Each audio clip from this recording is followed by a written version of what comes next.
Magandang umaga ho sa inyo lahat. Ito po ang inyong lingkod, si Attorney Jess Paredes. Ako ho ay isang kandidato para senador sa ilalim ng Ang Kapatiran Party. Isang partido ho na hindi tradisyonal. Galit ho kami sa trapo.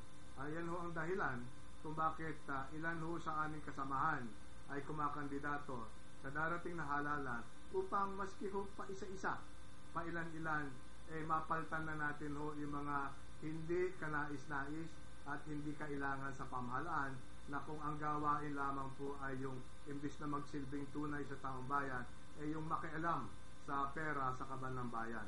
Yan ho ang nanyanais namin, kanya ho kami kumakandidato. Sana po tangkilikin niyo po ang aming samahan, ang Kapatiran Party, ang mga kandidato sa loob ng aming partido. Ako po uli ang inyong kapatid, ang inyong kaibigan na si Attorney Jess Paredes, kandidato ho para senador sa Ang Kapatiran Party. Maraming salamat po.